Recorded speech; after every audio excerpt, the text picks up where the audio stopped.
Thanks very much, Ceann Comhairle. I welcome this opportunity to give an account to the Dáil of my actions in April 2019 in relation to the contract negotiated between the Government and GPs as represented by the Irish Medical Organisation, or IMO. I welcome the opportunity to set the record straight and also the opportunity to refute some of the allegations against me and also to apologise for my errors of judgment. At the outset, I want to share with the House my motivations throughout this. I'm a doctor by training and a qualified general practitioner. So was my father. I grew up over the shop, which was his surgery in Blanchardstown. I believe the solution to many of the shortcomings in our health service lies in developing primary care and community care, and at the heart of this is our general practitioner. Hard-working, committed, dedicated people rooted in their community who already provide high-quality access, high-quality, easily accessible medical care with no waiting lists 24/7, 365. They are willing to do more, and all they ask is that they're properly resourced and supported, and it's the role of government to enable this. For most of the last decade, as a consequence of the financial crisis, we were forced to do the opposite, and resources were taken away from general practice and community care. This had a detrimental impact on our health service as a whole, and led to many newly qualified GPs, including many I knew personally, losing heart and deciding to emigrate. Only from 2016 onwards did it become possible to change this. As Health Minister alongside Minister of State Kathleen Lynch, I was able to secure agreement on a new contract with GPs to manage diabetes in the community rather than hospitals. It was a major step forward that has improved care for tens of thousands of patients. We also made implanted contraceptive devices, first-line investigations like 24-hour blood pressure monitors, and other services more available than before. This was just a prelude of what could be achieved through a wider contract if we'd had the budget to do so. We also negotiated a new contract with the IMO to extend free GP care to all children under 6 and all seniors over 70. While the latter was well received, free GP care for the under 6s was not. It was controversial and caused real division among GPs in the medical community. It was broadly supported by the IMO, which represents all doctors, including GPs, but not by another organisation representing GPs only, the NAGP, which actively campaigned against it. Rivalry between the organisations was often bitter, and it made agreement harder to achieve and held back progress. The NAGP wanted to be at the table. Some GPs were members of both organisations, some of neither. Ultimately, government decided to deal with IMO alone as our long-standing negotiating partner and ICTU affiliate. The opposition was very critical of this at the time. We committed, however, to keep the NAGP engaged, involved and informed as to the progress and outcome of negotiations. As the Minister of Health, Simon Harris, informed the Joint Oireachtas Committee on Health in February 2019, while negotiations were with the IMO, quote, "There was a role for the NAGP to play in terms of being consulted and involved," end quote. In fact, going back to a government memo at the start of the talks process in March 2018, the Cabinet was informed that there would be formal consultation with the NAGP. Ceann Comhairle, it's important to understand at this point that general practitioners are not employees. They are contractors, self-employed, and have an individual entitlement to accept or reject any contract regardless of any ballot. Any agreement made by their representatives is not a collective agreement in the normal sense. In fact, such negotiations are more correctly termed consultations. Each GP has to be convinced individually to sign up. In 2015, the campaign led by the NAGP against the government-backed under-6s contract was very disruptive and resulted in the service not being available universally across the country for quite some time. I wanted to avoid a repeat of that in 2019. When I became Taoiseach in 2017, I said that I had unfinished business in health. I meant it, and I still mean it. And among my priorities was to finish off and take up some of the work that I'd left off in the Department of Health. I wanted to use the influence of the Taoiseach's office to secure a new contract with GPs, to reverse the FEMPI cuts in return for a commitment to provide new and better services in the community for more patients free at the point of use. It would be a big step forward towards achieving universal healthcare in Ireland, which I believe in.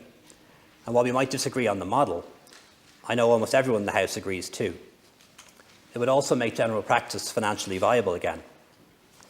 As Taoiseach, I was very fortunate to have an active and energetic Health Minister in Simon Harris, who shared that vision, and in Paschal Donoghue, a Minister for Finance and Public Expenditure, who knew this was a political priority for me and was willing to find the funding to make it possible, even if his officials would have preferred otherwise. I took an active and personal interest in the talks, was frustrated at times when they were not progressing quickly enough, and I kept in personal contact with a number of GPs who I felt were opinion leaders during all of this. I was determined to get the deal done and ensure it secured universal acceptance across the GP community. I wanted to get it implemented and then move on to the next items on the agenda, like GP care for the under-12s, as well as further services being moved from the hospital system to community, like minor surgery and antenatal maternity care. So this was my sole motivation all along. I wanted what was best for general practice, for patients and for the public. And the suggestion in any of my actions that I had anything to gain personally in any way is false, without foundation and deeply offensive. Ceann Comhairle, the facts are as follows. Following lengthy negotiations, an agreement was reached on April 3rd. In the words of RT Health Editor Fergal Bowers, the fine details were publicly announced on Friday the 5th of April 2019 by the IMO. The details of it were extensively described in a press release issued on that day. There was also a 5-page document issued by the IMO entitled Summary Information. This set out the financial details, as well as anything that could be considered commercially sensitive. 120 million extra fees, a 10% pension contribution increase, enhanced maternity and paternity leave, 80 million for chronic disease management, and a detailed revised fee schedule. The IMO had struck a very good deal for their members and publicised the fact, and I'm putting this document on the record of the House this evening. The following are the words of Dr. Pádraig McGarry, Chairman of the IMO GP Committee, on the 5th of April 2019. The Irish Medical Organisation has announced details of a negotiated agreement with the Government which secures 210 million in increased funding for general practice over the coming years. This is an important step towards investing in general practice and valuing it as a vital part of the health service. It will do two things: restore the draconian cuts imposed on GPs and bring new and much needed funding to deliver new services to patients in the community. I'm also putting this full statement on the record of the House tonight. Similarly, on Saturday the 6th of April 2019, the HSE issued a statement entitled GP Contract Launch. Launch was the term used by them. Anne O'Connor, Interim Director General, publicly welcomed the agreement on GP contractual reforms, and I'm putting her statement on the record of the House as well. In addition, at a public event at a primary care centre on the Navan Road on the same day, the agreement was welcomed and endorsed by me as Taoiseach and the Minister for Health, and I'm putting this statement on the record of the House today. On Tuesday, the 9th of April, a memo was brought to Cabinet by the Minister for Health informing us, and I quote, engagement had concluded with the IMO. The matter did not return to Cabinet, as no significant changes were made between then and its formal publication on May 17th, though there were minor ones. Thus, the fact is that an agreement had been reached, and the nature of the agreement was not something that was an official secret, highly confidential or commercially sensitive after the 6th of April. On the contrary, all the salient information was in the public domain, was being discussed at public meetings that GPs were attending. I know there were calls in the Dáil at the time for the full text of the agreement to be published. Deputy Louise O'Reilly said, and I quote, "We should have had it the day after it was agreed by the IMO," end quote. Deputies Alan Kelly, Stephen Donnelly, Roisin Shortall were all critical of the fact that it had been agreed but not published in full. Another deputy mentioned the possibility that GPs who were members of the IMO might see it before those who were not, and pointed out that some GPs who were not a member of either organisation might be at an unfair disadvantage. In the normal course of events, agreements are published within days, if not on the night they are made. And I think, as the Taoiseach said the other day, on reflection it would have been better if that practice had been followed here. I fully respect, however, that the IMO wanted to do it differently and wanted to hold meetings around the country to consult and engage with their members before doing so. For my part as Taoiseach and in my capacity as Head of Government, I was keen that the agreement should be well received by the GP practitioner community as a whole, and not just those who are members of IMO.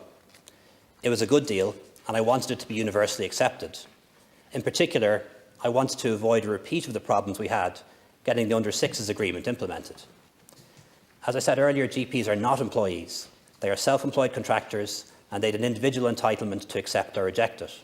Indeed, there are some that are still operating on very old contracts to this day, having chosen not to accept those negotiated in recent decades. At this time, Dr. Matthew O'Toole was President of the National Association of General Practitioners, NAGP. It claimed to have 1,200 GP members. I posted a copy of the agreement to Dr. O'Toole between the 11th and 16th of April 2019, most likely the 15th or 16th.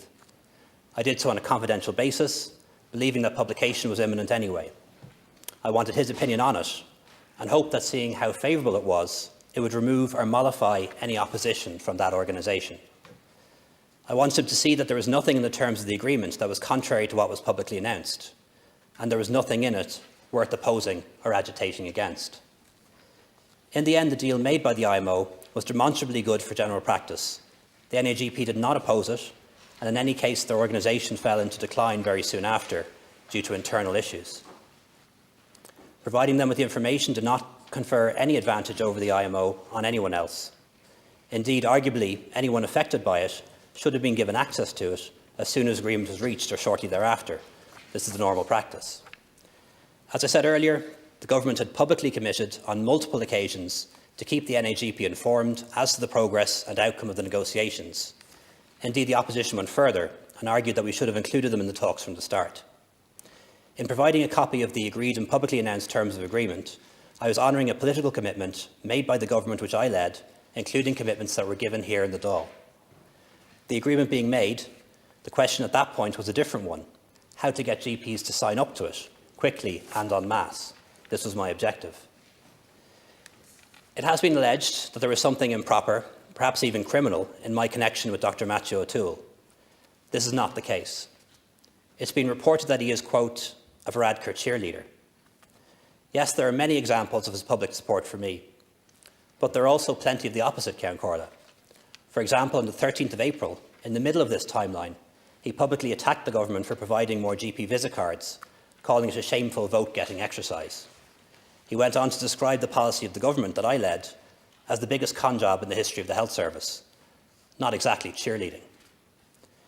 This was someone who was president of the NAGP, who I wanted to be in support of the agreement and not vehemently opposed to it, as they had been in 2015. Ceann Comhairle, it won't surprise you to hear that ministers have lots of people's numbers in their phones. Prime ministers have each other's phone numbers and speak informally in between official meetings. Occasionally, we even exchange what are termed non-papers. In fact, any party involved in the talks relating to Northern Ireland would be very familiar with all of this. The same goes for informal contacts between ministers and union leaders, business leaders, and indeed TDs and senators. There is nothing inappropriate about informal contacts of this nature per se. In fact, little would get done without them, and we all know it. Ceann Comhairle, sometimes people like to exaggerate the nature of their relationships, to inflate their own influence, or to claim to speak for a person that they don't, to claim to have greater access than they really have. Friends and acquaintances and supporters may claim to be closer to you than they really are, and this is clearly a big part of this story. And Ceann Comhairle, if we're honest, most of us in this House are familiar with that phenomenon too. I'm always willing to help people I know and people I don't, just as I'm willing to help a constituent in need, but I never do so in a way that confers on them any sort of special treatment or advantage. This is never something I've been accused of before. Having said that, I do accept that the provision of the agreement by an informal communicational channel to the President of the NAGP in the way that I did was not good practice. I regret that I did not ensure that it was provided in a more appropriate formal manner. It was an error, and one I accept sole responsibility for. I know it has caused people to question my judgment, but I hope, having heard my explanation, no fair-minded person will question my motivation or integrity. I do regret it, and I am sorry for the controversy and the annoyance that my actions have caused, including to members of the medical profession, members of the IMO, my colleagues in government, and to the House. I know I've made mistakes as a minister and when I was Taoiseach, and I have tried to learn from them. There are things I wanted to do and failed. And even with the things we did achieve, I wonder, could we have done more? Over my career, I have been guilty of errors of judgment, but I've never been motivated by a desire for selfish financial gain or motives corrupt, not for a minute. My guiding principle today is the same as it was when I entered political life: to serve my country to the best of my ability, to make a difference while I had an opportunity, to reward the enormous privilege of being elected to this House by helping to improve the lives of all our citizens. I knew the new GP contract would make a difference and help some of the most vulnerable in our society who needed it the most. I made an error of judgment in trying to achieve that result, motivated by the best reasons, but there was nothing selfish or dishonest, let alone corrupt or illegal in what I did. Ceann Comhairle, I've been asked to give a full and detailed account of my actions to the Dáil. I have done so. I've been asked to set out the timelines. I have done so too. I've been asked about the full impact of my actions. There was no impact, certainly no negative one. The deal was done, it was well received, and was accepted almost universally by GPs. It is now a reality and is being implemented, providing better, more accessible care to more patients in the community. And that's what really matters. I'm happy to answer the Deputy's questions. Thank you.